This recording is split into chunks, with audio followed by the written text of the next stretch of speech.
qui rappelle, pour ceux qui n'auraient pas participé aux précédentes instances, l'objectif de cette démarche d'atelier. Donc initialement, effectivement, vous voyez là, on avait prévu 3 ateliers. Finalement, le calendrier s'est détendu. On va reparler du calendrier juste après. Et ce qui nous va permettre, on est déjà au 5e, donc probablement d'avoir un 6e et dernier atelier. On va voir ça à la fin. Donc, ce qu'on vous propose comme heure du jour, somme toute assez similaire aux autres ateliers. En introduction, on va justement faire un focus sur le calendrier des travaux, aussi bien du référentiel 2 en version 1.0 que de la vague 2 Ségur Éditeur. Et puis, on regardera en particulier sur ce planning le couloir opérateur, qui est évidemment un peu le jumeau en termes de sujet que ce qui nous intéresse aujourd'hui, et ce qui est important que vous sachiez effectivement en quel calendrier les opérateurs MS Santé évoluent. Suite à ça, un point rapide pour faire un petit focus sur certaines questions qui ont été posées, particulièrement intéressantes à partager avec tous, lors de l'atelier 4. Une partie ensuite vraiment pour rentrer sur les principales modifications qu'on a apportées aux exigences depuis la version 0 point du référentiel d'exigence, qu'on puisse les échanger ensemble dessus. Et puis un focus sur certaines exigences qui sont toujours en cours de rédaction, qui ne sont pas encore finalisées, et où on aimerait bien avoir votre avis en séance ou a posteriori dans le fichier du référentiel d'exigence. Et puis un point en conclusion sur la suite des travaux et le calendrier à venir. Donc en tout cas, n'hésitez pas à poser des questions dans le chat pendant l'atelier. De toute manière, il y a des points prévus pour y répondre, et puis on vous donnera la parole si besoin, évidemment. Juste, je change ça. Donc ce point sur le planning. Alors, normalement, je ne sais pas si vous voyez ma souris, oui. Je ne reviens pas sur les périodes vraiment passées qui concernaient plutôt ici tout ce qui était la production du référentiel 1 opérateur en version, du référentiel, non, je recommence. Ici, du référentiel 1, 1.4, donc qui date un peu puisqu'il n'est plus d'actualité. Ici, on avait les ateliers qu'on avait fait ensemble pour préparer le référentiel 2, mais en version 0 point pour la vague 1 Ségur, avec la vague 1 Ségur qui était en parallèle. Donc nous, on est ici. Là, c'est tout ce qui concerne la task force opérateur. Pour vous dire que la nouveauté, c'est que je rappelle effectivement que la version 1.5 du référentiel 1 était sortie en avril, et que on préparait la sortie et l'ouverture de la task force opérateur, donc qui a été publiée au journal officiel. Donc ce dispositif de financement pour les opérateurs est effectivement lancé depuis le 19, c'est-à-dire lundi dernier. Et finalement, les principaux jalons à retenir, à mon sens, pour les éditeurs, c'est les deux suivants. C'est de se dire que finalement, les opérateurs qu'on appelle industriels, finalement, qui sont eux qui développent les fonctionnalités, entre autres l'API LPS, qui est dans ce référentiel 1.5 et référentiel 1, 1.5, ont jusqu'à la fin de l'année 2022 pour se faire référencer dans le cadre de la task force opérateur et du couloir opérateur. Et après, les opérateurs acheteurs qui utilisent ces solutions ont jusqu'à la mi-2023 pour mettre en œuvre ces solutions qu'ils auront acquis auprès des opérateurs industriels.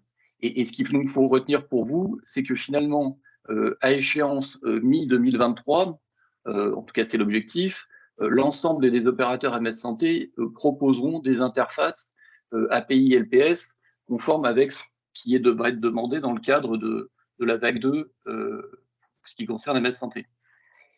Et enfin, si on regarde la partie vraiment atelier éditeur qui nous concerne, effectivement qui se prolonge un peu plus que ce qu'on avait imaginé initialement. Pourquoi? C'est parce que vous avez peut-être participé, c'était mercredi de la semaine dernière, il y a eu une présentation par la DNS de la vague 2 et des nouveaux calendriers qu'on a repris rapidement ici, qui disent qu'effectivement à la fin d'année, l'objectif est que les DSR des différents couloirs soient prépubliés, en tout cas, pour une publication d'ouverture effective à la fin du premier trimestre des différents couloirs.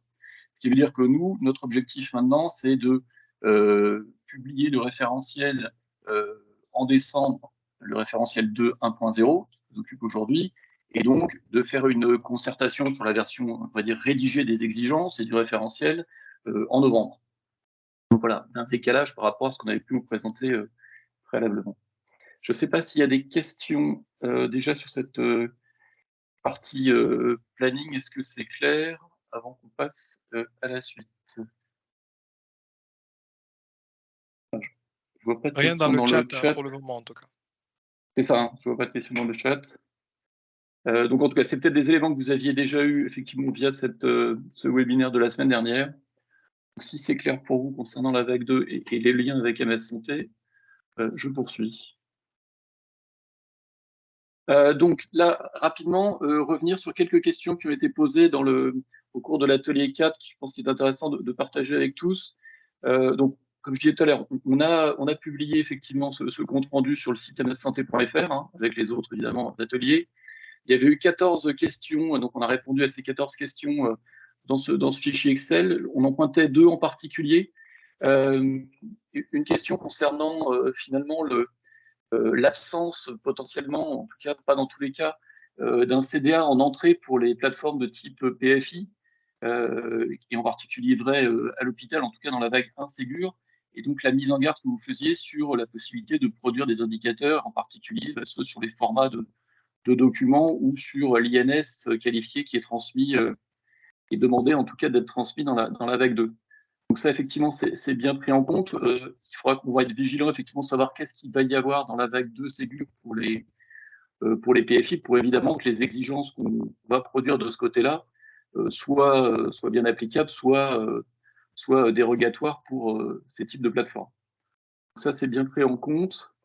Et la deuxième, c'est concernant l'environnement de test éditeur pour l'API LPS, que vous avez partagé que notre souhait, en tout cas, et on y travaille, c'est de vous mettre à disposition une plateforme de référence vous permettant de tester vos développements quand vous serez en phase de développement et de recettes.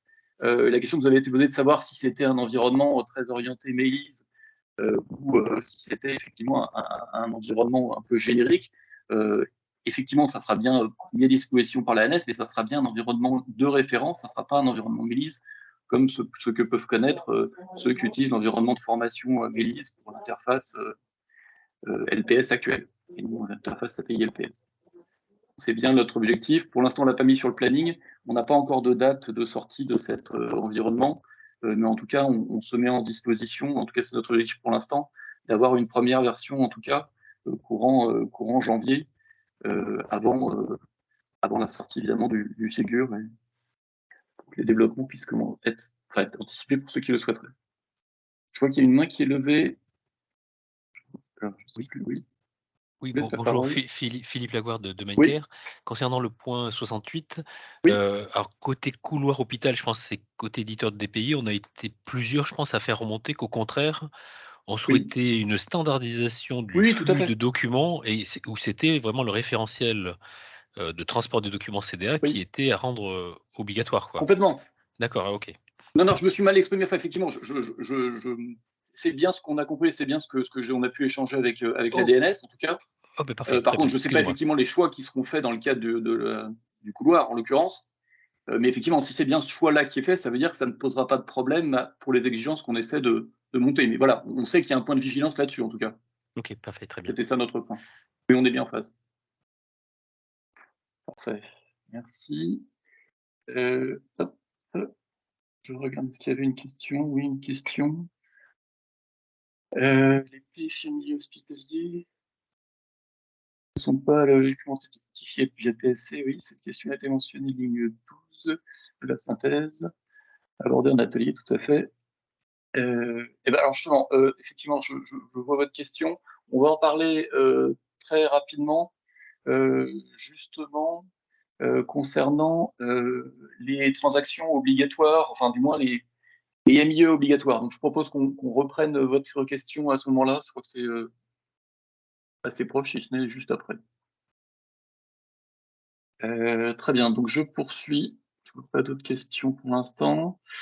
Donc voilà, donc cette partie-là, l'objectif, c'est de parcourir avec vous rapidement, pas l'ensemble des modifications qu'on a apportées dans cette version 0.2 du référentiel d'exigence transmis hier.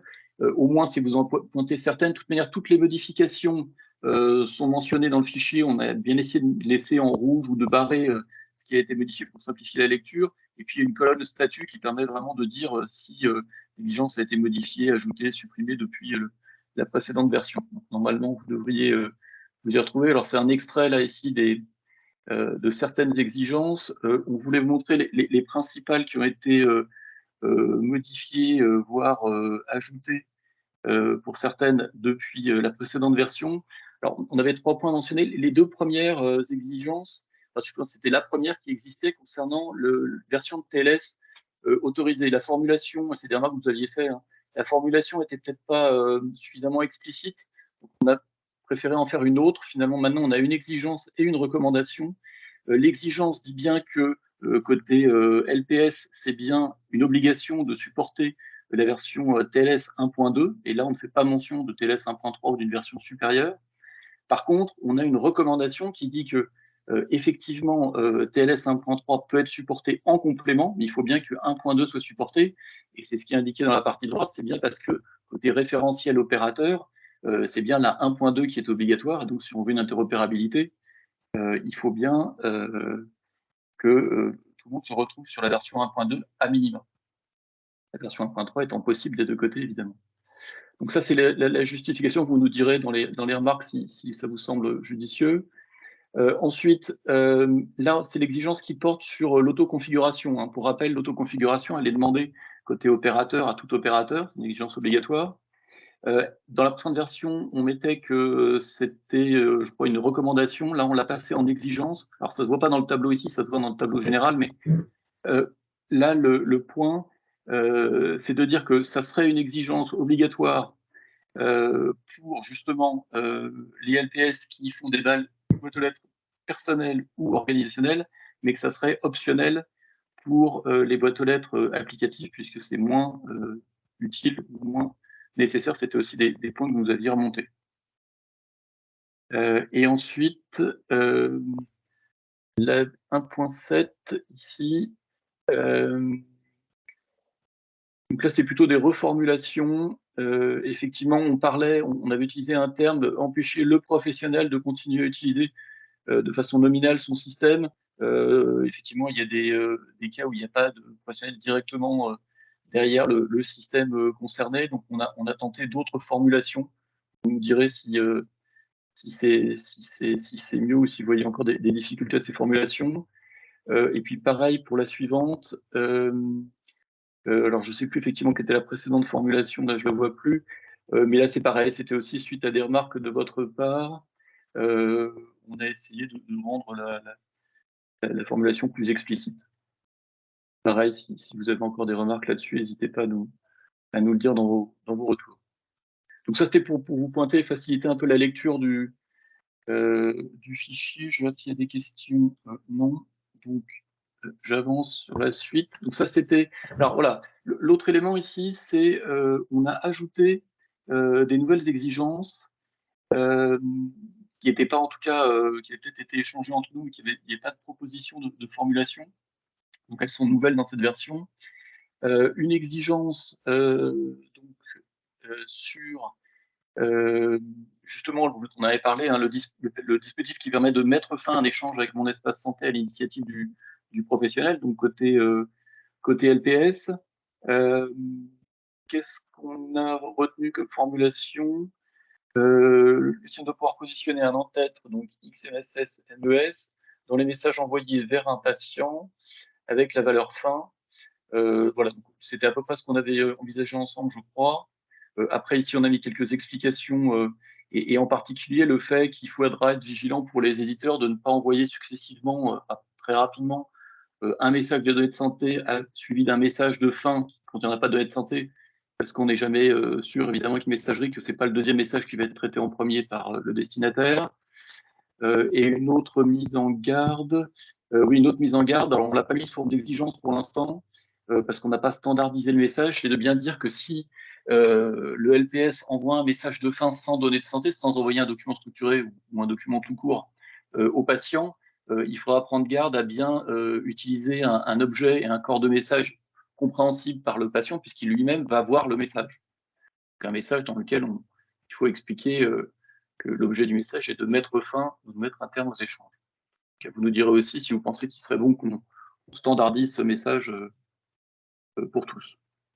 Ensuite, alors voilà, là c'est des éléments qui concernent les traces fonctionnelles, donc ça c'est le 4.2 et 4.3. Jusqu'à présent, en tout cas dans le référentiel 2, il n'y avait aucune exigence sur les traces fonctionnelles, en tout cas relatives aux échanges MS Santé. La question qu'on se posait, c'est que, donc évidemment, c'est quelque chose qui existe côté opérateur, hein, côté serveur.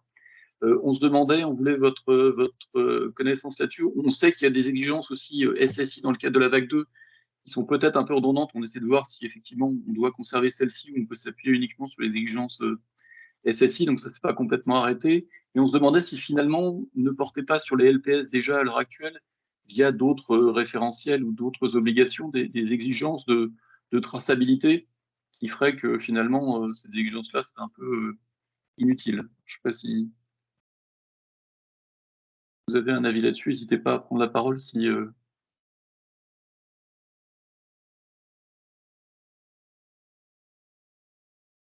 vous connaissez des dispositifs que je ne connaîtrais pas qui seraient imposés d'ores et déjà en termes de traçabilité au LPS ou à certains LPS.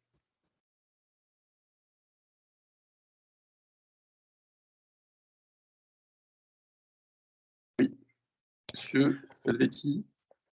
Bonjour, je travaille pour Calicil.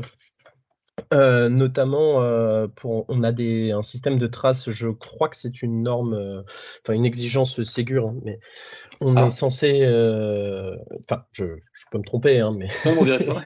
mais il me semble que c'était une exigence qu'on ait des traces qui soient faciles d'accès, en tout cas qu'on puisse montrer à nos utilisateurs et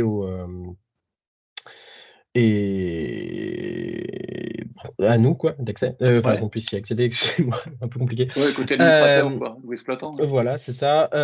Sachant que nous, on a aussi des traces quand c'est un envoi par PFI ou un envoi traditionnel MSS Santé. Et on a ça aussi sur le DMP. Donc, je suppose que les différents logiciels doivent tous normalement déjà avoir quelque chose, puisque pour la vague 1, on avait eu des demandes en tout cas là-dessus, que ce soit plus facile d'accès. D'accord. Bon, on va creuser ça côté vague 1 déjà. Ok, merci pour l'information. Aucun problème, merci à vous. Ok. En tout cas, nous l'idée, effectivement, je ne l'ai pas dit, elle est finalement assez similaire, enfin en moins fort de ce qu'on demande côté opérateur. Mais l'idée, c'est pas tant effectivement, enfin potentiellement pourquoi pas qu'elle soit accédée par l'utilisateur final, mais c'est pas la finalité première. Nous, c'est plutôt en cas de conflit ou de requête judiciaire, effectivement que l'éditeur soit en capacité, et justement c'est ce qu'on met dans l'exigence 4.3 finalement, d'avoir des traces à minima formatées qui permettent de revenir sur un certain historique en cas, et on a déjà eu ce cas-là entre finalement des incidents, on va dire, entre clients de messagerie et opérateurs qui n'avaient pas la même visibilité. Et si on a effectivement ces traces-là relativement claires côté LPS, ça permettra d'identifier l'origine du problème plus facilement. Bon, en tout cas, c'était ça la finalité. Effectivement, comme je vous disais, on va se rapprocher des autres exigences Ségur pour voir dans quelle mesure ça ne serait pas redondant. Voilà. Donc en tout cas, n'hésitez pas à nous dire ce que vous pensez de ces traces-là, si particulièrement justement dans les critères qu'on indique, vous pensez que c'est trop complexe ou difficile à réaliser. Je poursuis. Vous avez tout ça dans le référentiel.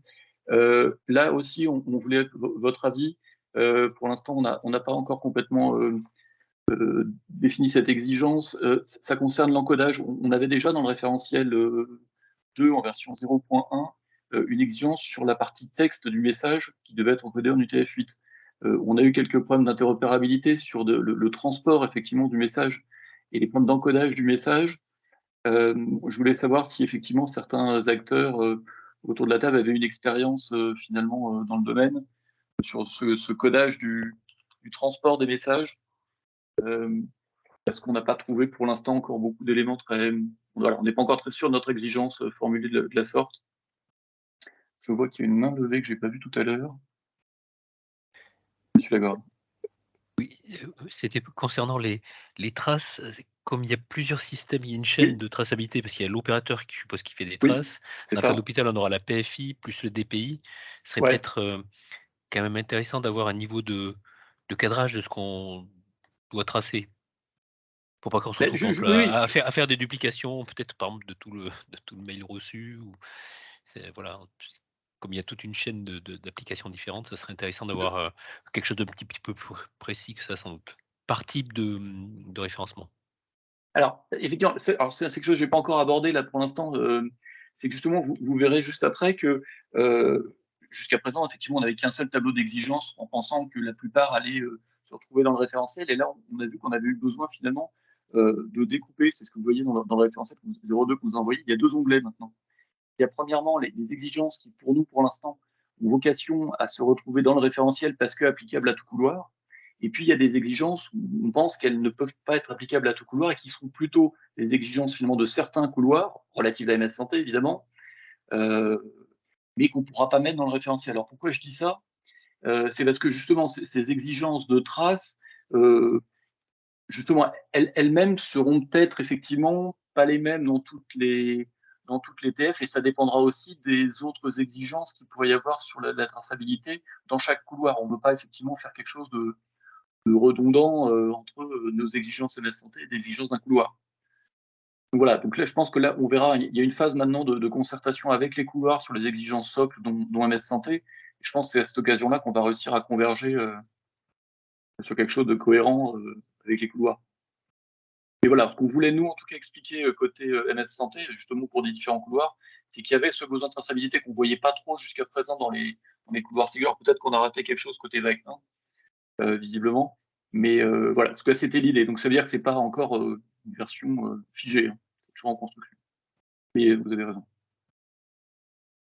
Ok, j'en étais. Voilà, donc Oui, UTF-8. excusez-moi, j'avais une autre Oui, question. pardon, Olivier allez-y. mentionne Doctolib, toujours sur cette exigence 4.3, Oui, et notamment sur le fait de loguer les requêtes et les réponses. oui, Donc là, pour l'instant, on s'interface avec les API SOAP, et ouais. si on log les requêtes, typiquement, il y a le message du praticien, le Oui. contenu du message du praticien qui part. Et je vois que vous Alors, mettez dans la colonne à droite qu'on ne log pas le contenu. Est-ce voilà. qu'on va loguer au final beaucoup de choses si on ne log pas le contenu, les destinataires, et cetera? Donc oui, avoir un peu plus de détails là-dessus, ça pourrait être intéressant effectivement. Ouais, alors c'est sûr, je vous le disais, elles ne sont pas encore abouties, hein. C'était des. Mais oui, oui, clairement, ça manque de précision, je le note, mais manque de précision.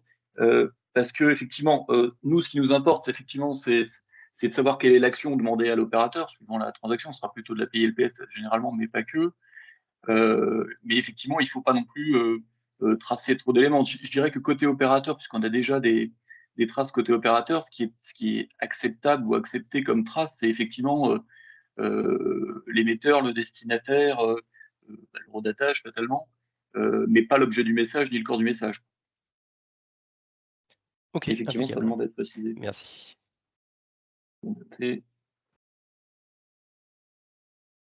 Ok.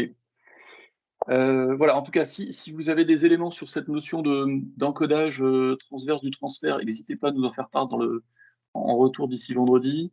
Et dernier, nous continuons à chercher tout bien de notre côté. Et sinon, dernier point là-dessus, sur ces nouveautés. euh, oui, alors c'est quelque chose qui est complémentaire à des exigences qui sont déjà dans la vague 1 côté annuaire, puisqu'il y a une exigence qui impose effectivement de consommer une extraction de l'annuaire santé. Pour autant, là, ça va un petit peu plus loin et c'est une exigence qui demande de proposer à l'utilisateur une fonctionnalité permettant de rechercher une adresse à partir de l'annuaire santé. Et là, la question que vous voulez vous poser, c'est, et ça sera aussi à voir avec les couloirs, hein, mais c'est de se dire, il y a peut-être des couloirs ou des contextes où cette exigence-là n'est pas applicable et il faudrait peut-être ne pas l'appliquer. Donc là aussi, si vous avez je pense peut-être en particulier la PFI, encore une fois. Mais voilà, donc ça dépendra Peut-être aussi, effectivement. Oui. peut-être à l'hôpital, tout ce qui est génération de documents, enfin de flux automatiques envoyés par des Oui, boîtes aux c'est lettres ça. applicatives, souvent les correspondants en fait sont fournis. souvent créés avant, C'est ça. avant de produire un document particulier, ou en tout cas après, une fois qu'il a été rentré, un correspondant de médecin de ville va peut-être, forcément sera correspondant pour tout un ensemble de patients, et donc chaque message, on va pas redemander de rechercher à nouveau dans l'annuaire, puisque le correspondant est déjà connu, rentré, renseigné, voilà. Alors, l'idée aussi, alors c'est peut-être que la formulation n'est pas la bonne, mais là l'idée n'est pas évidemment de demander à chaque envoi, hein. C'était une capacité finalement. Il faut voir les logiciels qui ont besoin, peut-être pas à chaque envoi évidemment, mais quand même d'offrir cette fonctionnalité, qui paraît effectivement assez utile dans beaucoup de cas de figure. Voilà, donc pareil, là, n'hésitez pas à nous dire, suivant les couloirs sous lesquels vous êtes en particulier, comment vous voyez l'application de cette exigence. Oui, alors je vois des commentaires dans le chat. La durée de conservation des traces, on l'a pas mentionné, on a mis effectivement qu'il fallait le préciser parce que c'était effectivement, il fallait qu'on voit aussi côté SSI ce qui était indiqué. Donc ça devra être précisé, effectivement. Une autre question, la gestion des adresses mail. OK. Un PS peut avoir plusieurs adresses. Oui. Il n'y a aucun moyen de savoir quelle est l'adresse par défaut. Oui. Comment la secrétaire va-t-elle savoir l'adresse mail à utiliser? Alors là, c'est un vaste sujet qui est un véritable irritant. Je vous propose qu'on en reparle peut-être à un autre moment parce que là, effectivement, l'idée est d'avoir la capacité à accéder à l'annuaire santé. Par exemple, je peux vous dire que c'est un sujet qui nous préoccupe, hein. C'est ce multi-adresse et en particulier les adresses inutilisées, donc à ne pas sélectionner pour écrire. Il y a des initiatives côté opérateur. La dernière en date dans la version du référentiel consiste à à demander à l'annuaire santé de ne plus restituer les adresses qui n'ont pas été utilisées depuis plus de 2 mois c'est-à-dire non utilisées, c'est-à-dire pas de connexion par l'utilisateur. Donc ça, c'est des choses qui devraient tendre à faire en sorte que l'annuaire soit plus utilisable, on va dire. Mais en même temps, on sait très bien que c'est pas juste un annuaire qui permet de trouver l'adresse d'un correspondant. Parfois, elle peut être connue par ailleurs dans d'autres processus. Et voilà, c'est un vrai sujet, vous avez raison. Je poursuis, s'il n'y a plus de remarques sur cette slide. Donc là, ici, justement, c'est ce que j'introduisais tout à l'heure, c'est que vous verrez dans le fichier d'exigence, ça c'est le deuxième onglet. Avec la DNS, il a été décidé, pas que pour MS Santé d'ailleurs, mais de distinguer les exigences dans les clients de messagerie. Alors généralement ceux, vous verrez, qui disposent d'une IHM présentée à l'utilisateur final, ce qui n'est pas le cas toujours, d'avoir des exigences, des exigences qui s'appellent plutôt de l'ordre de l'expérience utilisateur. C'est le terme qui a été retenu jusqu'à présent. Il ne faut pas dire ergonomie, parce que c'est pas de l'ergonomie. Donc c'est des exigences qu'on avait pu déjà échanger ensemble à l'atelier précédent, mais il n'y avait pas de proposition de formulation derrière. Il n'y a pas que des exigences, il y a aussi des recommandations. Je vous propose de les parcourir rapidement. Si vous avez des retours en séance, n'hésitez pas, sinon ça sera par le retour en fin de semaine. Donc là, je commence par la 3.3. C'est bien une exigence. Là, donc, il y a bien cette mise en garde, c'est que si le système propose une IHM présentant des messages reçus, donc ça veut dire que ça ne restera peut-être pas dans l'exigence finale, mais quand une TF s'en saisira, peut-être qu'elle l'imposera si elle concerne à tous les logiciels du couloir. Mais en tout cas, donc, pour l'instant, on l'a formulé de la sorte. Donc cette dernière doit distinguer les messages émis par les professionnels des messages émis par les patients. Donc là, on reste très vague sur l'exigence. Et le LPS pourra finalement, d'un point de vue ergonomique, le faire comme il l'entend, et l'exigence sera quand même respectée. Donc ça pourrait être des notions de couleur, de regroupement, que sais-je, mais il faut vraiment qu'il puisse y avoir une distinction évidente qui devrait être marquée dans les preuves si l'exigence est retenue. Je poursuis. Donc ça, c'est 2 recommandations. Si le système propose une IHM, pareil. Cette dernière peut proposer d'utiliser un modèle d'affichage sous forme de conversation. Ça, c'est juste pour rappeler qu'effectivement, dans le référentiel 2, dans la version précédente, normalement, il y a tout ce qu'il faut pour, dans les messages échangés, pour avoir des ID de messages et faire ce type de présentation. Donc, c'est juste une proposition. Il n'y a pas d'obligation, suivant les contextes. La suivante, qui est aussi une recommandation.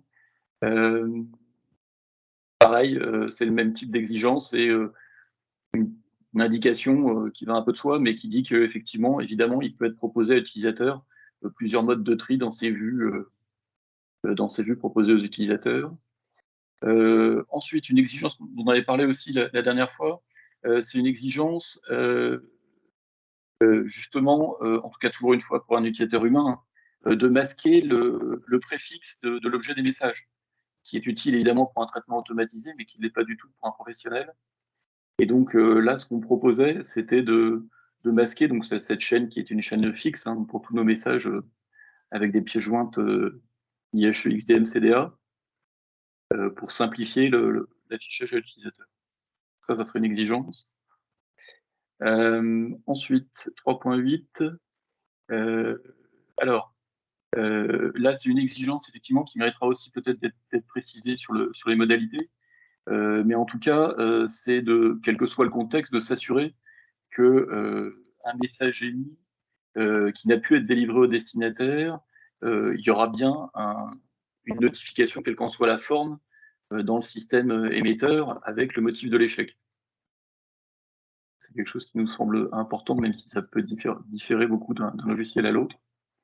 Oui, je vois que vous levez la main. Oui, peut-être c'est plutôt le fait de devoir afficher la réponse reçue.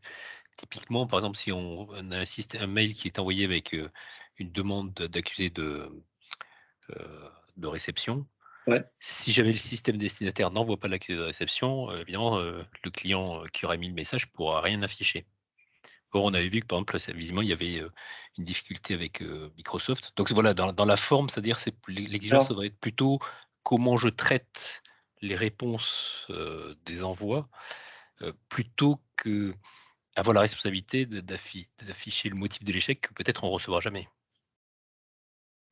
C'est un peu sur la pour forme, moi, voilà, juste. alors, non, mais justement, on est là aussi pour parler de la forme. Mais pour moi, effectivement, en premier lieu, ce à quoi on pensait pour cette exigence-là, sans parler pour l'instant des accusés, effectivement, on reviendra dessus après, mais c'était déjà effectivement les messages qui ne sont pas remis parce qu'il y a un problème sur le serveur destinataire et donc il met 5 jours à répondre à un message, côté opérateur émetteur, en tout cas, que l'opérateur émetteur dira au bout de 5 jours, typiquement, le message n'a pas pu être envoyé, grosso modo. Et ça, on voulait s'assurer que ce motif d'échec et ce message d'échec soit bien disponible pour Voilà, l'émetteur. si on reçoit la réponse, effectivement, on la restitue.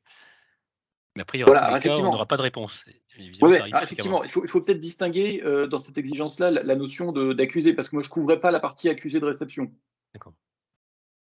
Donc, effectivement, ça peut être effectivement confus.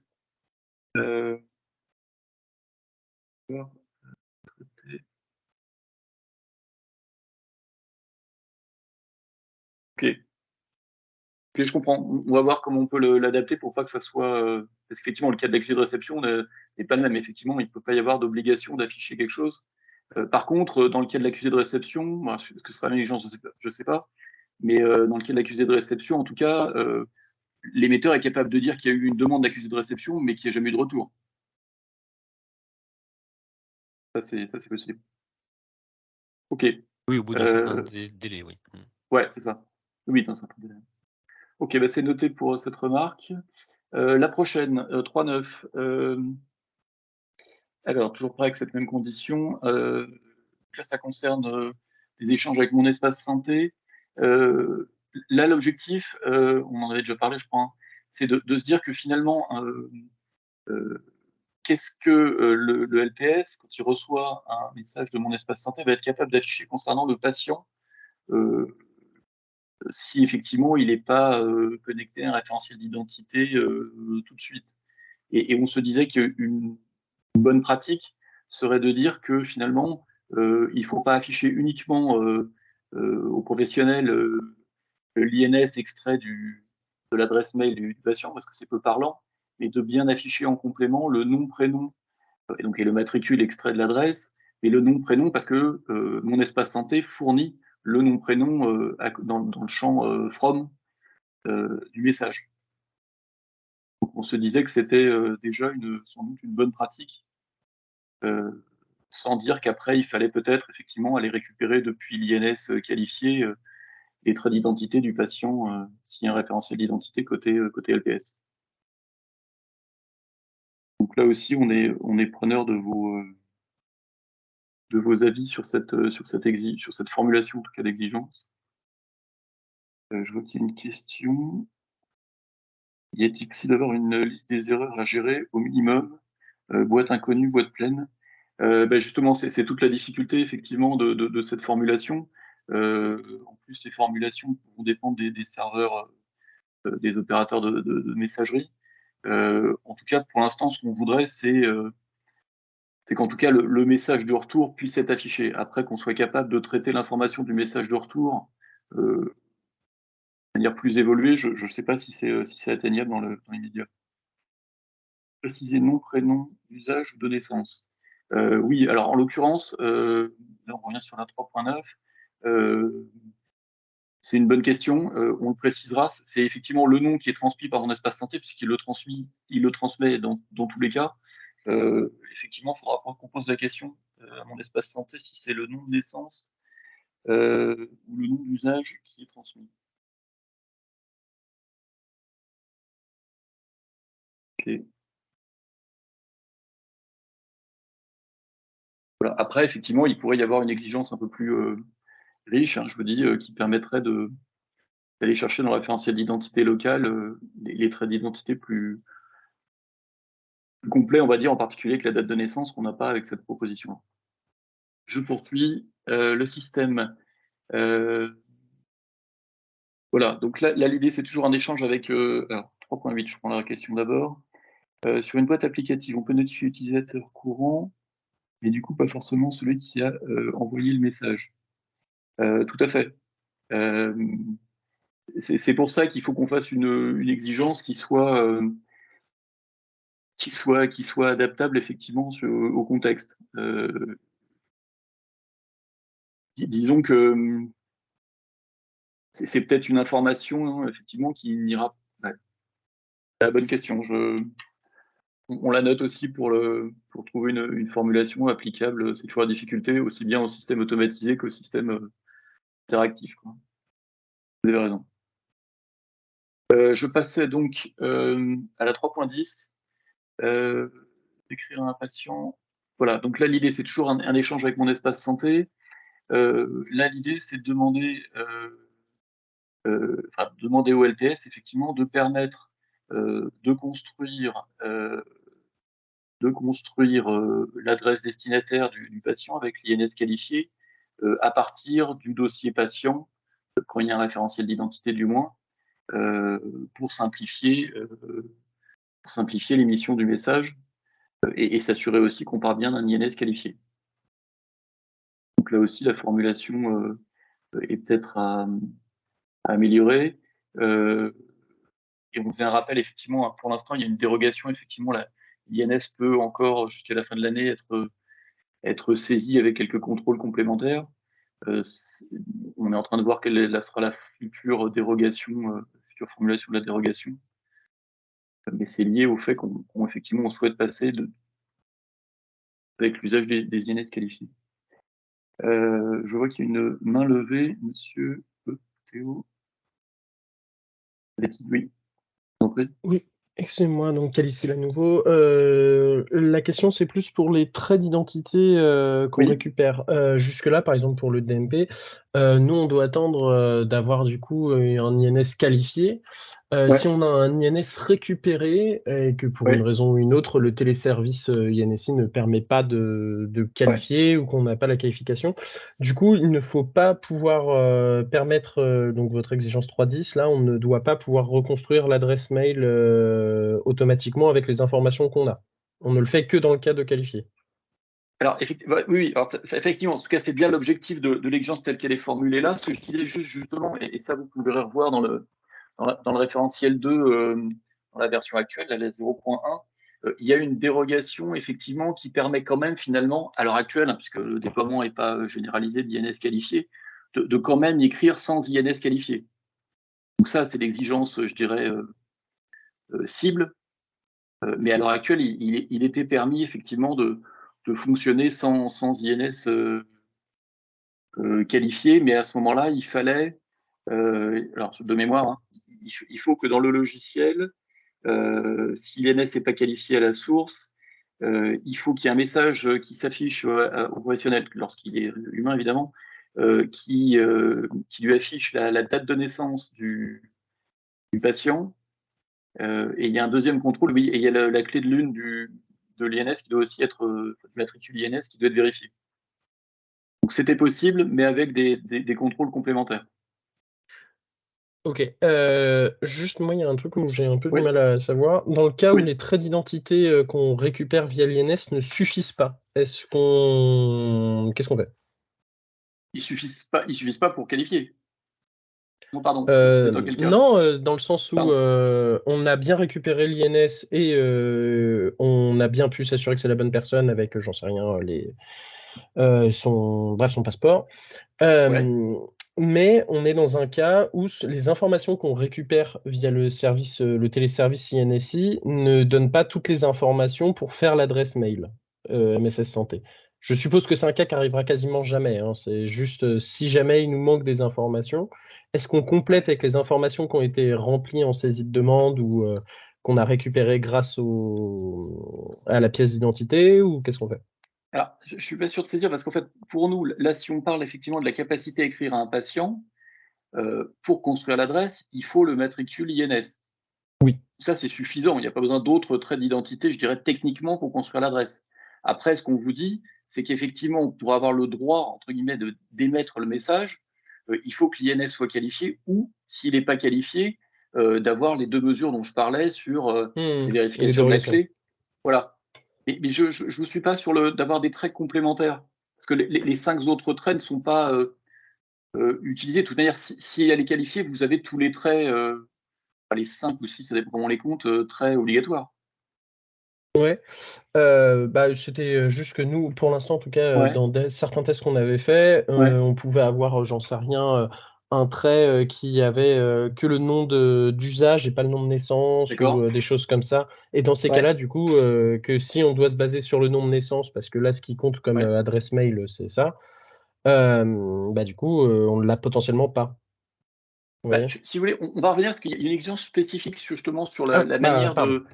Non, non, non, mais il y a pas de problème. Je pense que ça sera peut-être plus clair. On verra justement les traits, qu'est-ce qu'on considère nous comme INS qualifié et quels traits il faut trouver dans les documents pour, le flag sur l'INS. Donc ça sera peut-être un moyen de se comprendre mieux, tout à l'heure. D'accord, très Je bien. pense qu'on en Merci, reparle à ce monsieur. moment-là. Désolé. Non, non, il y a pas de problème. OK, et donc la dernière, j'avance, c'est une recommandation. Heu, donc ça nous avait été remonté. Là aussi, on est évidemment preneur de cas d'usage ou de type de logiciel dans lequel ce serait particulièrement, nécessaire ou utile. Pour l'instant, c'est qu'une recommandation, donc ça prête pas trop à conséquence. Mais semble-t-il que il y avait des besoins utilisateurs, en tout cas, pour certains types de logiciels, de pouvoir configurer plusieurs boîtes aux lettres, alors sans doute pas de même type, mais peu importe, dans un logiciel. Donc, si vous avez des éléments là-dessus, n'hésitez pas à nous faire part. Monsieur Laguarde, je vais lever la main. Oui, c'est à nouveau sur la 3.10, Oui, oui, il faudra bien déterminer, ouais, avec les DSR, parce que typiquement, cette oui, exigence, par exemple, elle pourrait s'appliquer, à un DPI pour permettre d'avoir, l'association, effectivement entre un patient, son INS, et après construire, c'est ça. l'adresse qui est inclue dans un document. Mais finalement, le DPI lui-même n'est pas client de messagerie MS Santé. Le client de Tout à fait. messagerie MS Santé, ça va être la PFI Oui. qui, elle, ne fera jamais cette exigence-là, puisqu'elle ne Et non, construit rien. Voilà, tout à donc c'est fait. vrai que ça va être, des Ah oui, points, à chaque fois, c'est ouais, souvent le cas de la à PFI qui est répartir, oui, plus oui. compliqué, mais voilà, c'est pour ça que je vous disais, hein, je recommence avec ce que je disais, Oui, mais oui, c'est que mais ce vous soit avez toujours raison, ouais, facile ça à. c'est vrai, mais vous avez raison, ça sera un point, du coup, il y aura presque un tableau effectivement à faire pour voir, Voilà, qu'est-ce parce qui qu'en fait, s'applique à qui, ouais. Mmh. justement, ce que je disais là, c'est que ces recommandations-là, ce tableau-ci, hein, qui est donc dans le deuxième onglet, encore une fois, du tableau, c'est des exigences, comme on sait bien que, a priori, on se dit, elles ne sont pas applicables dans tout contexte, on n'arrivera pas probablement à les mettre dans le référentiel. Par contre, dans le cas du Ségur, peut-être que certaines task force arriveront à le mettre. Et justement, peut-être pas des pays et peut-être PFI, par exemple. Vous voyez ce que je veux dire? On va se retrouver finalement avec des exigences qui sont vraiment des exigences socles qu'on va retrouver dans tous les REM, et puis des exigences MS Santé comme celle-ci qui seront que dans certains couloirs. D'accord, qui ne seront pas dans le référentiel MS Santé lui-même, quoi, du Exactement. client. Voilà, OK, c'est pour ça d'accord. que je disais ce tableau-là, c'est pour ça qu'on a vraiment séparé en 2 onglets maintenant, vous le verrez, hein, ce que je vous ai envoyé, en 2 onglets. Le premier onglet, c'est vraiment ce qu'on pense, peut-être encore à tort, mais ce qu'on pense qui qui est jouable de mettre dans tous les couloirs, finalement, parce que c'est vraiment du socle commun. Et finalement, ce qui relève quand même d'MS Santé, d'amélioration de l'expérience utilisateur, mais qu'on sait bien qu'on n'arrivera pas à mettre dans tous les contextes. C'est la distinction qu'on a fait récemment. Donc, et je vous dis, donc nous, on a livré ces exigences-là dans cet état-là pour l'instant aux différentes task force, différents couloirs qui puissent en prendre connaissance, et justement qui puissent nous dire, justement surtout dans celle-là, expérience utilisateur, lesquelles font écho chez eux et seraient applicables. D'accord. Ok, je vois alors des nouveaux commentaires. Le DPI peut être client de messagerie. Oui, alors je sais ce que j'ai compris aussi. Effectivement, ça dépend. Alors ce que je comprenais, c'est qu'il y a des DPI qui font PFI, donc de ce fait-là, ils sont de fait clients de messagerie. Je pense que c'est ça dont vous parlez, je suis pas sûr. Mais effectivement, ça peut être le cas aussi. Ok. Donc s'il n'y a plus de questions sur ce sous-ensemble d'exigences, je dirais qu'il n'est pas vraiment référentiel, mais qu'on traite quand même ensemble, et puis qui se retrouvent plutôt dans les couloirs, je vous propose de passer à la suite. Hop. Donc les questions-réponses, non sans forcément la fonction PFI. Ah d'accord. N'hésitez pas à prendre la parole si vous voulez qu'on se comprenne mieux. Monsieur Vallier, Béli. Oui, bonjour. Bonjour. Oui, l'idée, c'est que nous, en tant que DPI, on va Oui. avoir des fonctionnalités où on va aller directement parler aux opérateurs sans passer D'accord. par un intermédiaire. Ouais. Donc après, forcément, il y aura un certain nombre d'exigences. Si c'est pas dans le DSR DPI, où on va, Ouais. entre guillemets, faire ce qu'on veut parce que ce sera pas Oui. obligatoire. Donc voilà, c'était juste là-dessus où je voulais. D'accord. Ok, donc il faut être vigilant. Ok. En tout Voilà, cas, faudra peut-être on que échange beaucoup avec vous. la task force hôpital, donc je pense qu'on arrivera à se Voilà, c'est ça. À la limite, il faut connaître mieux peut-être que mettre des vous. trucs qui soient, si Ouais. jamais le DPI se connecte aux opérateurs, qu'ils le fassent aussi. Ah, Qu'il ouais. n'y ait pas de flou. Conditionnel, Voilà. peut-être. C'est-à-dire que c'est un certain nombre d'exigences qui seraient normalement réservées au PFI parce qu'elles vont devoir, entre guillemets, aller interroger mes santé, Oui. soit mis en optionnel dans le DPI si jamais il décide de le faire. Peut-être, effectivement. C'est noté. Merci. Concernant l'exigence 3.17, les établissements voudraient pouvoir envoyer des messages à la santé avec des balles orga, d'où le besoin de pouvoir gérer plusieurs balles. D'accord, donc c'est plutôt effectivement dans le cas d'établissement que ça nous avait été remonté. Voilà, en tout cas, vous nous direz si, pour l'instant, ça n'est qu'une recommandation. Reste à voir si certains couloirs voudront le mettre peut-être l'hôpital en exigence. Je me rends pas compte pour l'instant. Ok. Je disais, donc les questions-réponses, on les a vues, sauf si on n'a pas de main levée.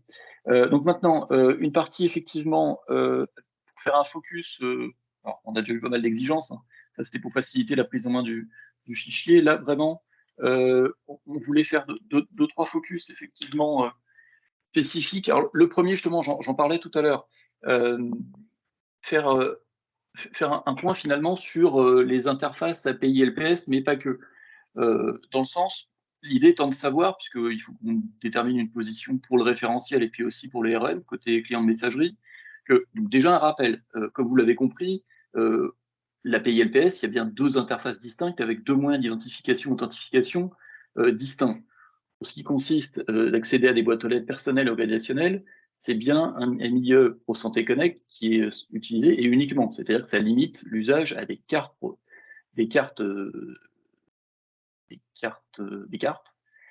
ou effectivement des ICPS. Donc effectivement, c'est pas nécessairement applicable dans tous les cas de structure, par exemple, on va y revenir. Et puis après, on a les balles applicatives qui sont finalement plus simples, entre guillemets, en tout cas techniquement, ou plus connu, c'est l'usage d'un certificat qui sera pourrait être présenté par le client. Et donc là, on vous a mis effectivement les exigences qu'il y avait en face. C'est une exigence dans ce cas-ci, la 11.11 pour l'instant, c'est des numéros temporaires. Et puis évidemment, l'exigence PSC, qui est la partie MIE PSC, qui a plus d'exigences, c'est un lot de 5 exigences.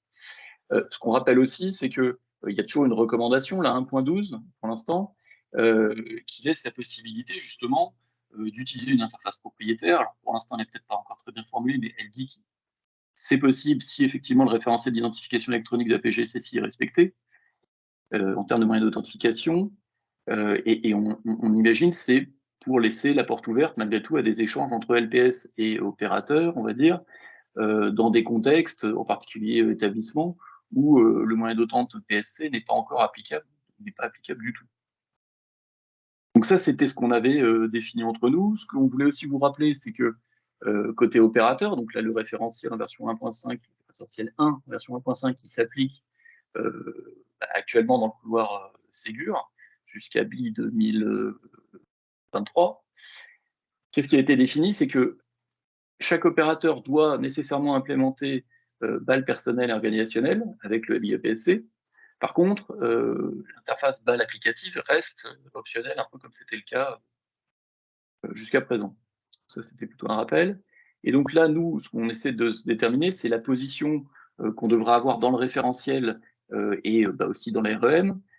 C'est de dire finalement, par rapport à la PI LPS, puisqu'il n'y a que là-dessus qu'on peut se positionner, c'est qu'on se dit, pour l'instant, notre position serait plutôt de dire que il faut au moins qu'un opérateur développe une des deux interfaces, donc soit BAL personnel organisationnel, soit BAL applicative, voire les deux. Donc ça serait ce qu'on dirait côté référentiel. Par contre, ça pourrait être, je dirais, réécrit ou précisé par certains couloirs qui auraient véritablement besoin, dans tous les cas, des deux types d'interfaces. C'est théorique ce que je dis, mais c'est un peu, là, encore une fois, cette position à deux étages, j'imagine, pour l'instant. Donc là aussi, on voulait effectivement que vous ayez bien conscience de ce choix qu'il y aura à faire, qui sera structurant pour vous, de savoir effectivement quelles sont les transactions obligatoires déjà dans le référentiel ou justement optionnelles. Je ne sais pas si ça suscite des remarques de votre part, à chaud. Sachant que, là encore une fois, je parlais que de la PILPS, effectivement, reste toujours cette recommandation possible sur des interfaces propriétaires en complément. Il faudra au moins avoir une interface API LPS fonctionnelle et dans le cadre de la vague 2 du Ségur. Voilà, en tout cas, on voulait vous partager cette... Oui, je veux dire. Oui, j'avais Eric Vert, Software Médical. Oui. J'avais une question hein, parce que le dernier point m'interpelle un petit peu. Oui. Est-ce que si je comprends bien, en fait, la BAL applicative est pas considérée comme un élément obligatoire. Or, pour l'intégration avec les DPI, c'est quand même un élément essentiel. Oui, donc, tout à fait. Alors que les BAL personnelles dans le cadre du DPI, c'est vraiment pas ce qui va nous intéresser. Donc là, si je vous suis, ça veut dire qu'il y a quelque part les fournisseurs, les opérateurs, ils vont pas être obligés de nous fournir des BAL applicatives. Alors, tout à fait. Enfin, tout à fait. Après, c'est sans doute leur intérêt de le faire, mais en tout cas, le référentiel ne les y impose pas, ne leur impose pas. Ouais, mais enfin, on sait très bien qu'en France, ce qui n'est pas imposé, ça devient compliqué. Oui, mais enfin, effectivement, enfin, j'entends votre non, mais crainte. moi, si vous voulez, si je me permets d'intervenir, c'est la dernière phrase. Certains couloirs Ségur pourraient rendre obligatoire les deux interfaces, mais en fait, c'est pas forcément que les deux interfaces. Nous, si on prend du côté au couloir hôpital, ce qui nous intéresserait, c'est principalement que l'interface BAL applicative soit obligatoire et l'autre, on s'en fiche. Oui, je vois bien. Alors, ce que je veux dire, il faut être un peu plus ouvert, je dirais, par rapport au dernier point, quoi, parce qu'en fait, il y a des moments. Oui, allez-y. Non, mais j'entends. Hein. Ce que je voulais vous dire là-dessus, pour déjà qu'on ait tous les mêmes bases de départ, c'est que le référentiel côté opérateur, pour des bonnes ou des mauvaises raisons, il est parti avec cette situation-là d'avoir les BAL applicatives optionnelles. Donc ça, de toute manière, le choix ne se porte plus là-dessus. Le seul maintenant position qu'on peut arbitrer ensemble, c'est de se dire, côté client, effectivement, suivant les couloirs, est-ce que ça sera une ou deux interfaces qui vont être obligatoires? Mais encore une fois, hein, ce que je voulais dire, c'est que l'offre de boîte aux lettres applicative est quand même très riche à l'heure actuelle dans l'écosystème espace de confiance. Mais encore il n'y a pas de raison que ça change. Encore une fois, je dirais là, on est quand même dans le principe de généraliser en fait la réception des messages MSS vis-à-vis des LPS et notamment donc des DPI, puisque dans les LPS, le DPI est intégré, et que dans le cadre des DPI, on est face à des organisations, on n'est pas face à des professionnels de santé unitaires. Donc, je dirais que dans notre cas, ce qui s'applique, c'est quasiment exclusivement les balles applicatives. Donc, s'ils sont sortis, je suis d'accord. S'ils sont sortis de l'implémentation, à quoi nous sert l'API LPS? Alors, peut-être qu'on s'est mal compris. Je pense comprendre bien votre point côté DPI. Ce que j'essayais de dire par là, c'est que ce que je veux dire par là, c'est que là, je raisonne uniquement d'un point de vue référentiel MS Santé. Le référentiel MS Santé ne peut pas dire finalement que les deux interfaces sont optionnelles, sinon finalement, il perd tout son sens et il ne sert plus à rien. Donc fatalement, il faut bien qu'un logiciel DPI ou un autre type implémente une des deux interfaces. Quand je dis une des deux, c'est qu'effectivement, dans votre cas, dans le cas d'un DPI, fatalement, celle qui va être à coup sûr implémentée, ça va être l'interface à l'applicative. Oui. Après, certains auront peut-être des besoins de balles personnelles en complément ou organisationnelles, je ne sais pas, mais en tout cas des balles applicatives. Donc ça déjà, ça veut dire que la position envisagée, elle est plutôt cohérente d'un point de vue référentiel 2. Après, d'un point de vue référentiel 1, effectivement, les balles applicatives ne sont pas obligatoires pour les opérateurs, mais la plupart d'entre eux en proposent. D'accord, non, mais c'est juste la dernière phrase qui m'embête. C'est certains couloirs pourraient rendre obligatoire les deux, mais c'est pas les deux. Moi, c'est qu'une seule qui est obligatoire. C'est très théorique. Oui, ça ne s'applique pas du tout au DPI. Ce que je veux dire par là, c'est que ce que je veux expliquer, c'est que d'un point de vue référentiel, on dit c'est l'un des deux, mais obligatoirement un des deux. Oui, je comprends. Et que certains, mais je ne sais pas si le cas va se présenter pour certains couloirs, en tout cas le DPI, ça n'aurait pas de sens. S'il y avait vraiment un besoin métier, je ne pense pas que ce soit le cas pour l'LGC non plus, ils n'ont pas besoin de balle applicative. Voilà, c'était purement théorique ma phrase. Hein. D'accord. C'est de dire c'est possible. C'est possible pour les couloirs s'ils le souhaitent. En tout cas, si vous voulez, ce que je me permets de vous interpeller, c'est que, attention, si on veut que ça soit un succès, tout ça, il faut que ça corresponde à une mise en œuvre métier de la réception. Et nous, si on arrive, c'est-à-dire si on prend les industriels, les opérateurs qui appliquent que les points obligatoires, ça veut dire qu'au niveau du DPI, on ne pourra jamais avoir de réception de MSS. Donc, non, mais je note bien votre point. Vous avez raison. Dans l'absolu, vous avez tout à fait raison. Ce que j'essaie de dire, peut-être maladroitement, c'est que l'écosystème opérateur, je dirais, il est entre guillemets plus mûr que l'écosystème client de messagerie concernant MS Santé. Il est plus ancien. Et de ce point de vue-là, ce que je veux dire par là, c'est que les offres finalement de balles applicatives étaient déjà en place depuis longtemps. Oui. Et que finalement, un opérateur, lorsqu'il voit passer le référentiel 1.5, il ne va pas se mettre à arrêter les balles applicatives parce qu'il a marqué que c'était optionnel, que c'était déjà optionnel avant. Pourtant, il l'a toujours développé. Il va continuer à le développer. Ok, mais bon, juste c'est la dernière phrase qui pour moi est très confusante en fait. Hein. Donc, comme si vous voulez ce que vous entendez par client de messagerie. Parce qu'on peut très bien être client de messagerie au niveau du DPI sans offrir la possibilité d'écrire un message. C'est-à-dire, nous, on est là pour recevoir des documents, émettre des documents, mais en fait, jamais il y a quelqu'un qui va écrire un message en texte clair. Ce n'est pas le boulot de la balle applicative. La balle applicative, mais la balle applicative peut quand même recevoir, même si ce n'est pas pour l'instant un usage important, peut quand même recevoir en masse des messages structurés. Des messages structurés, oui, mais dans ce cas-là, on reçoit des messages structurés avec un CDA, R2, avec l'INS qualifié qu'on est capable de récupérer, de voir si notre patient existe, de pouvoir vérifier l'INS, de pouvoir éventuellement créer le patient à la volée s'il y a besoin. Donc, mais par contre, dans toutes vos exigences, il y a évoqué la notion de client de messagerie. Et je trouve que si on questionne un Pékin lambda, un client de messagerie va avoir un Outlook. Alors, ok, non, vous avez raison. Alors ça, c'est sûr qu'on essaie de se battre là-dessus. Nous, vous verrez dans les différents référentiels, on a défini nos termes. Hein. Le terme client de messagerie. Moi, je vous ai déjà fait la remarque, donc je connais votre position. La seule chose, c'est que le terme client de messagerie, Oui. Si vous en parlez à un toubib quelconque, lui, Ça, je suis ce qu'il d'accord. va voir, c'est son Outlook ou son Zimbra ou son je sais pas trop quoi. Donc je dirais, il faudrait peut-être, là, au niveau sémantique, Ouais. être plus pointu et moins généraliste. Mais bon, D'accord. c'est que mon avis, hein, parce Non, que non, non, mais je pense que je ça va nous jouer des tours et moi je vois, ne serait-ce que nous en interne, quand ouais, moi je présente les objectifs aux équipes, ouais.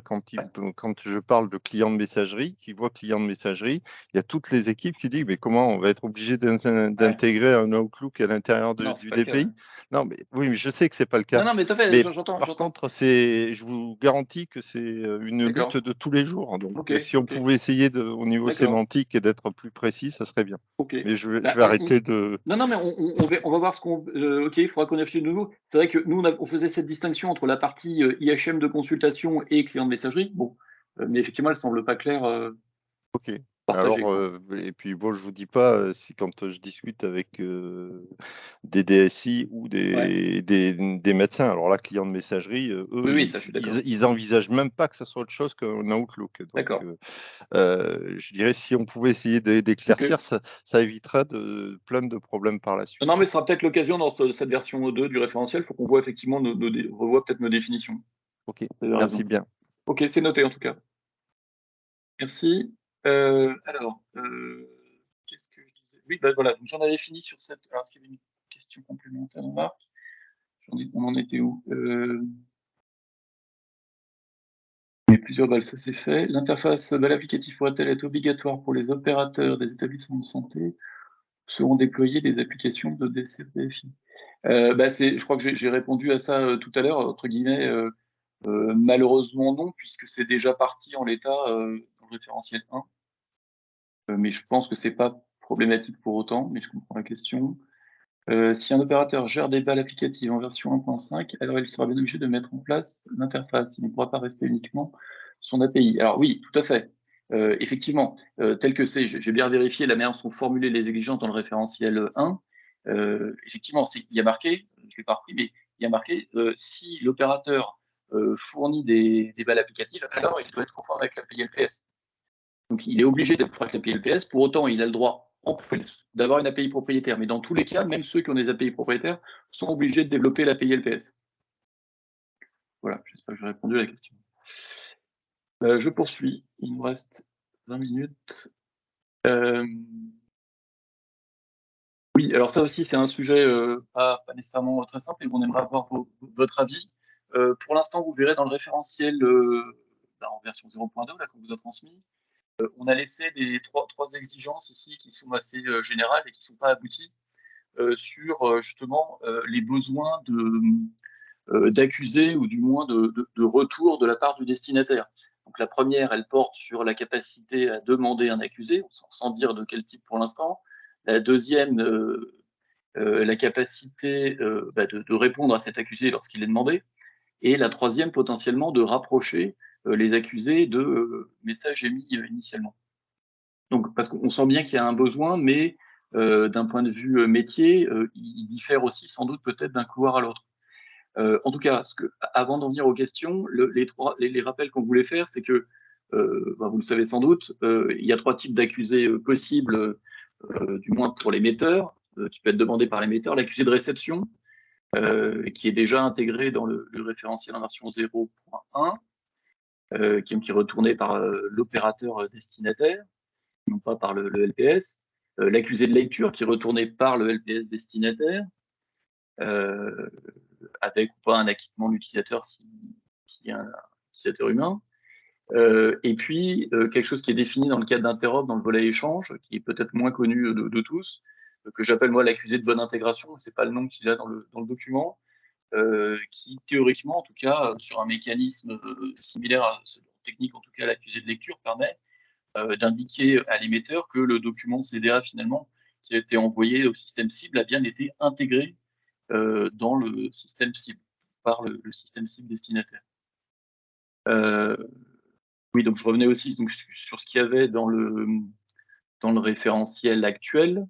Donc c'est savoir demander un accusé de réception DSN, retourné par l'opérateur. Et ce qui était optionnel, c'était de demander un accusé de lecture MDN lors des envois à mon espace santé, puisque mon espace santé est en capacité de retourner les accusés de lecture lorsque le message est affiché par le patient. Donc c'est tout ce qu'il y avait indiqué pour l'instant dans le référentiel de la version courante. Et ce qu'on voulait voir avec vous, finalement, ce que je ne sais pas bien, c'est quels sont les couloirs à l'heure actuelle qui, du moins les cas d'usage, dans lesquels il y a une nécessité pour l'émetteur d'un document structuré d'avoir une preuve de bonne réception, voire d'intégration. Est-ce que déjà il y a des couloirs ou des types de logiciels qui ont ces besoins-là, avant de voir effectivement quel type d'accusé on peut demander dans quel couloir? Je ne sais pas si c'est des... Il me semblait qu'en biologie, il y avait des éléments de ce type-là. Ouais, après, ils vont le rendre obligatoire un peu sur la vague 2, apparemment, ils voudraient le rendre obligatoire certaines. Alors ça a coupé, je ne vous ai pas bien entendu. C'est qu'ils risquent de le rendre obligatoire sur une partie sur la vague 2, en tout cas en réception. Ouais. Quand on réceptionne, il faut pouvoir renvoyer des accusés de lecture, d'intégration, de consultation. SGL, il y aurait des souhaits côté pouvoir. Mais c'est une obligation. Je veux dire, c'est poussé par quel type? C'est des obligations réglementaires? Non, c'est pour l'instant, il y a celui d'intégration, ce serait plutôt pour l'instant optionnel. D'accord. Il regarde si c'est faisable ou pas. D'ailleurs, c'est dans les choix des normes aussi à utiliser pour la réception. Actuellement, ils réfléchissent sur les normes de transfert entre la PFI et le DPI, en tout cas. Oui. Et donc, suivant ce que peut faire la norme, de savoir si on peut intégrer ceux de lecture, de réception ou d'intégration. D'accord. Parce qu'effectivement, ce que j'ai compris, c'est qu'il y a effectivement plusieurs niveaux. Il y a le niveau d'accusé, finalement, dans la transmission vers la PFI. Et puis après, il y a l'accusé, finalement, entre PFI et opérateur. Enfin, c'est une chaîne, mais il faudrait qu'on voit ça d'un point de vue global, quoi. Tout à fait. Ok, d'accord, merci. Je regarde les autres. Alors, radiologie, toute application qui diffuse des résultats via NS Santé.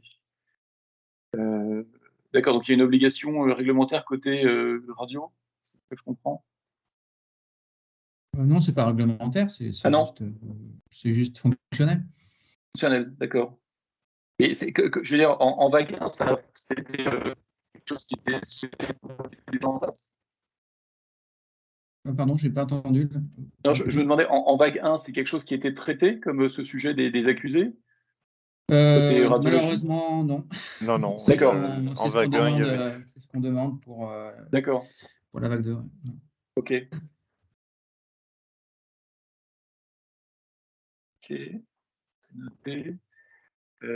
Obligatoire en biologie. Les accusés DSN ne fonctionnent pas du tout à l'heure actuelle. Les accusés DSN ne fonctionnent pas du tout. Alors, ça dépend de quoi on parle, mais oui, je suis d'accord qu'avec les interfaces actuelles, en particulier Mélis, on a des problèmes avec le DSN. Mais là, on essaie de se projeter avec l'API LPS, effectivement. Ok, donc on va creuser ça avec les couloirs, parce que voilà, pour l'instant, on a du mal à se dire finalement quel est le niveau minimal et la nature des accusés qu'il faudrait avoir entre tous les logiciels, sans parler d'un couloir en particulier. Et puis, on se dit aussi la faisabilité. Pour l'instant, en tout cas, nous, on n'a pas beaucoup d'éléments là-dessus sur la faisabilité de rapprochement, effectivement, entre l'accusé et le message d'origine. Je ne sais pas si c'est des choses que vous faites déjà dans vos logiciels sur lesquels vous auriez des pistes à nous donner, mais on serait preneur, effectivement, dans le cadre des retours pour vendredi, si vous avez ça. Ok, je vois que le temps tourne. Je poursuis.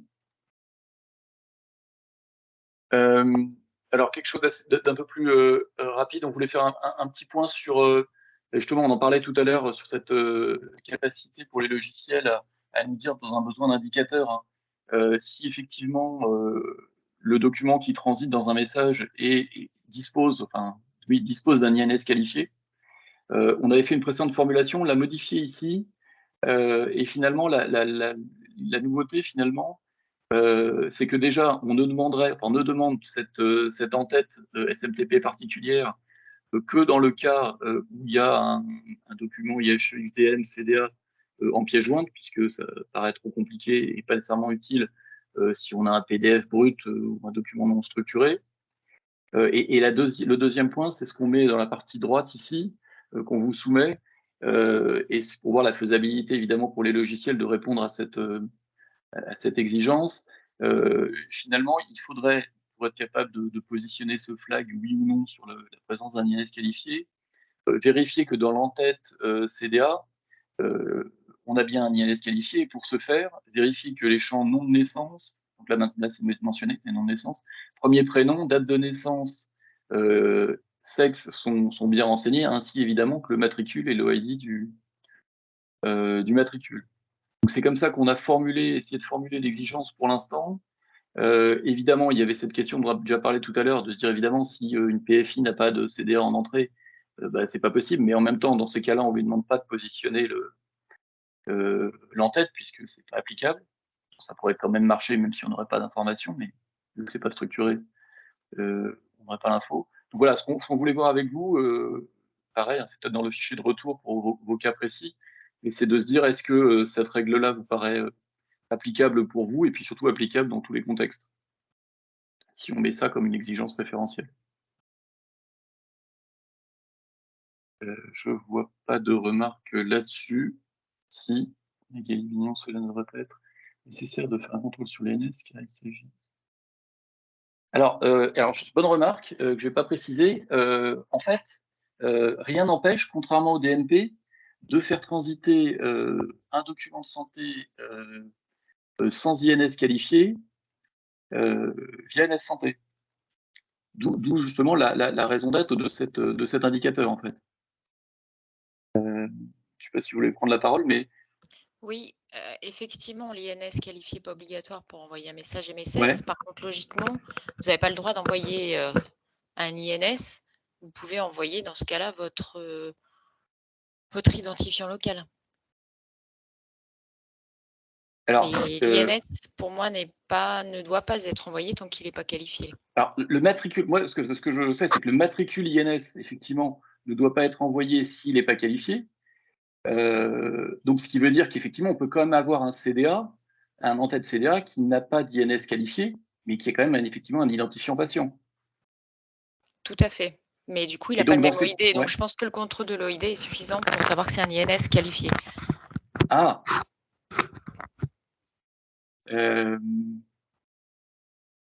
Oui, alors pourquoi effectivement on allait plus loin? C'était une question qu'on se posait. Pourquoi on allait plus loin en vérifiant les autres traits? C'est parce que effectivement, en théorie, effectivement, le matricule OID suffisent, mais effectivement, les référentiels, les référents RI, là, nous disent qu'il faudrait vraiment contrôler l'ensemble des traits. Oui, parce que sinon, on ne peut pas faire l'appel du service INS pour vérifier la validité de l'INS, ce qui est obligatoire avant de traiter le document. Voilà, en tout cas, leur conseil était vraiment... Ça, c'est au récepteur de contrôler, faire la vérification de l'identité, que tout est cohérent, et décider ensuite s'il intègre le document ou pas, ou avec l'INS ou pas. Mais en tout cas, ce que Magali affirme, c'est qu'effectivement, si l'identité n'est pas qualifiée, le matricule INS ne peut pas circuler. On est d'accord. Donc en fait, on n'a rien à envoyer, quoi. Voilà, il n'y a rien à envoyer. Vous n'avez rien à envoyer. Si on n'a pas d'INS, on n'envoie rien. Si on envoie l'IPP local. Ouais. Et les traits locaux connus voilà, c'est ça. Qui sont mis dans les métadonnées du document. Donc effectivement, il faut qu'on arrive à statuer là-dessus pour savoir si, c'est la question qu'on se posait, si le matricule OID suffit, ou si on a besoin aussi de contrôler les autres traits, ce que nous préconisaient les référents INS. Bon, on va refaire une boucle avec eux. Matricule. Parce que ça pose la question un peu plus loin, c'est est-ce que vous avez besoin du statut d'identité? Parce que l'identité peut être provisoire, elle peut être validée, ou elle peut être qualifiée. Et donc là, on n'est pas uniquement sur le matricule à ce moment-là, on est sur un statut d'identité. Effectivement, en tout cas, l'objet de cette trace, de cet indicateur, c'est vraiment de travailler sur la qualité de l'INS. On veut savoir si l'INS est qualifié. On ne veut pas juste savoir s'il y a un matricule et qui est véhiculé. Mais le statut, il ne transite pas. Du coup, si Non, l'INS est là, il faut le déduire, tout à fait. forcément, il est qualifié. À partir du il n'y a pas moment le où choix. l'INS est présent, ça veut dire forcément que l'identité est qualifiée, sinon c'est interdit de le véhiculer. C'est ça. Tout à fait. Non, ça, c'est bien la règle. Je suis d'accord avec vous. Hein. C'est bien la règle. Simplement, effectivement, c'est un contrôle encore supérieur de vérifier que les traits sont là, parce qu'à ce moment-là, on n'a plus de doute, quoi. Non, mais ce que vous voulez dire, si je peux me permettre, c'est d'éviter de faire transiter des documents qui seraient incomplets. C'est-à-dire que ça sert à quoi d'envoyer un document en CDA avec un INS qualifié si les traits qui vont permettre de vérifier la validité de l'INS ne sont pas envoyés. Ouais, c'est-à-dire qu'on va avoir des déchets, alors que ce ne soit pas le problème de celui qui reçoit et que ce soit le problème de celui qui intègre, je comprends. Par contre, si on veut éviter en fait des traitements de messages qui ne servent à rien parce qu'on n'a pas les données ou qui sont incomplets, c'est vrai que plus on aura de qualité en amont de l'émission du message, mieux ce sera. Enfin, moi, c'est comme ça que je vois la raison pour laquelle les gens du RI vous ont demandé de vérifier ces traits-là. C'est faire en sorte que la qualité soit au maximum. Quand on reçoit un message avec un INS, dans le CDA, on est sûr d'avoir les traits qui nous permettent de vérifier l'authentification de l'INS. Et j'ajouterais en plus que pour le transport d'un document CDA dans lequel il y a l'INS qualifié, le format du CDA, justement, est un petit peu différent du CDA classique. C'est-à-dire il y a une précision dans le CISIS là, concernant justement le transport de l'INS dans les documents de santé. Et donc, il y a des balises particulières à remplir aussi dans le cas d'un CDA avec INS qualifié. Exactement. Ok, c'est noté. Ok. Donc ça conforte plutôt. En tout cas, n'hésitez pas à me faire des remarques dans le fichier lui-même si vous avez d'autres remarques sur le sujet. Je poursuis puisqu'il nous reste peu de temps, mais on a bien avancé. Pareil, une autre exigence sur laquelle on avait déjà discuté, pareil, hein, c'est pour avoir une notion d'indicateur uniquement, hein, ce n'est pas des questions de contrôle. Hein. C'était d'avoir, pour les opérateurs, mais aussi pour les statistiques de l'espace de confiance, la capacité d'identifier le LPS qui était à l'origine de l'échange. Encore une fois, hein, ce n'est pas pour faire des contrôles bloquants côté opérateur. On avait parlé du NIL, alors l'extension s'appelle NIL, du NIL CNDA. Vous nous avez fait des remarques disant que c'était sans doute pas judicieux parce que tous les LPS n'en auraient pas. Là, on est parti sur une piste d'utiliser un numéro de référencement Ségur, qui est en l'occurrence l'identifiant convergence. Il faut qu'on précise encore l'exigence, mais pour l'instant, on partirait plutôt sur cette piste-là, avec un numéro qui est encore peu utilisé à ma connaissance dans les transactions, ça serait le plus générique sans doute. Donc pareil, si vous avez des remarques là-dessus, mais il faut voir qu'on précise cette exigence. Ok, donc voilà, donc là on est arrivé au terme des précisions qu'on voulait apporter sur ce référentiel d'exigence 0.2 pour permettre de nous faire plus facilement des retours dessus, puisque ça sera notre dernier aller-retour sur des propositions d'exigence avant qu'on arrive avec la concertation rédigée, on va dire, avec ces mêmes exigences. Et donc, ce qu'il faut bien voir, c'est que, je peux vous dire, c'est dans le slide d'après, sur la suite des travaux. Donc, enfin, avant d'aller là, je voulais savoir, est-ce qu'il y a d'autres questions générales qu'on n'aurait pas abordées sur les sujets du jour et sur le référentiel, des choses qui ne seraient pas claires? Cette chaîne ne nécessite pas une homologation Ségur, ne dispose pas d'un NIL. Oui, alors c'est juste, je ne sais pas à quoi vous faites référence, mais effectivement, on n'aura pas toujours un numéro d'homologation dans la trace, puisqu'effectivement, même si on prend des webmails ou autres, là, on n'aura pas de numéro, mais ça, c'est pas grave, on l'accepte. Au moins, on l'aura quand on aura vraiment des LPS en face de nous, puisque a priori, une grande majorité, effectivement, des LPS passeront par le référencement Ségur, sans doute pas tous. Et le NIL, je vous ai dit effectivement que le NIL, ça ne sera pas le NIL CNDA. Si ça répond à la question. Ok. J'avais une petite question, je ne suis pas sûr que vous l'ayez abordée.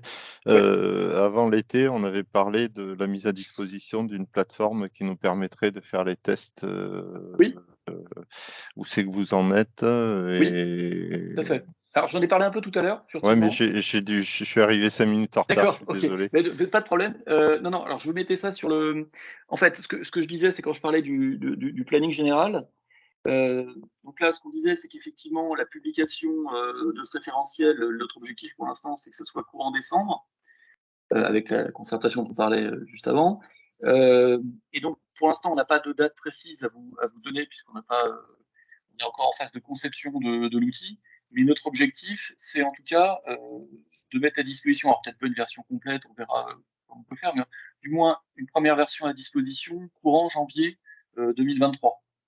Une fois effectivement que, évidemment, toutes les exigences auront été validées dans la version finale.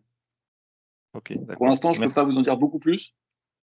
C'est l'objectif qu'on se donne et sur lequel on travaille. Pour que ce soit à peu près synchrone avec ce qui va arriver en vague 2, pour qu'on ait à disposition l'application. Ok, ça marche. Oui, en tout cas, c'est notre objectif, dans le sens où, effectivement, comme on l'a dit aussi tout à l'heure, finalement, les versions, en théorie, les SONS vague 2 pourraient sortir, si j'ai bien compris, février-mars. Premier trimestre. Voilà, le but, c'est que vous ayez la plateforme avant. D'accord, parfait. C'est ça l'objectif. Voilà. Mais on vous tiendra au courant, effectivement. Mais là, pour l'instant, on n'a pas encore de date précise pour la mise en œuvre. Mais on y travaille. Donc, pour conclure, puisque on a presque fini, donc ce que je vous disais, ce qui est vraiment important pour nous, puisque c'est le dernier échange qu'on a ensemble, en tout cas sur ces exigences dans ce format-là, c'est de nous faire un retour sur ce draft d'exigence 0.2, qu'on a aussi publié sur le site et puis qu'on vous a envoyé par mail. Il n'y a qu'une seule colonne à renseigner, c'est la colonne AS, effectivement, pour faire vos commentaires. De bien le faire sur les 2 onglets, puisque maintenant il y a 2 onglets, et de nous retourner ça donc par email d'ici vendredi prochain, enfin au soir, à notre adresse de support N3 générique de l'espace de confiance qui est indiquée ici. Comme le planning a été prolongé, alors à chaque fois on vous dit que c'est le dernier atelier, mais on vous propose un dernier atelier le 14 octobre, dans 3 semaines, donc à la même heure. Est-ce que ça doit vraiment être le dernier, où justement on puisse justement avoir un dernier échange sur vos retours de concertation sur la version 0.2. Et puis, je vous rappelle, effectivement, notre objectif d'avoir une concertation publique qui n'est pas encore calée, mais on veut caler début novembre, mais ce coup-ci sur la version rédigée du référentiel et pas uniquement des exigences. Et ce qu'on indiquait aussi, et que je maîtrise un peu moins, mais c'est qu'il y a une démarche en parallèle d'ETF qui va commencer lundi prochain avec une première diffusion d'exigences au format REM, mais par couloir ce coup-ci, qui va intégrer certaines de nos exigences, ou même un grand nombre de nos exigences MS Santé, qui va aussi permettre, dans cette filière parallèle, on va dire, sans doute d'avancer sur certaines exigences, ou du moins de savoir lesquelles sont obligatoires ou pas, selon les couloirs, selon les types de logiciels. Voilà, donc il va y avoir 2 démarches. Je pense que vous avez été informé de cette autre démarche par couloir. Voilà ce qu'on voulait vous partager aujourd'hui. Il me reste à jouer qu'il y a une main levée. Pardon. Monsieur, je ne sais pas si c'était une main de tout à l'heure. Non, moi je l'avais pas enlevé, excusez-moi. Ok, pardon, je n'avais pas vu. Ok. Oui, donc je vous disais qu'il me reste à vous remercier. Votre participation active. Évidemment, on va faire un compte-rendu qu'on vous diffusera dès que possible. Puis surtout, votre participation, effectivement, à vos remarques sur le référentiel est évidemment la bienvenue. Voilà, donc s'il n'y a pas d'autres questions, je vous propose qu'on arrête là pour aujourd'hui. Merci beaucoup. Merci à tous. Au revoir. Merci à tous. Bon week-end. Merci beaucoup. Bonne journée. Merci à vous. Bon week-end. Au revoir. Bon week-end. Au revoir. Bon week-end. Au revoir.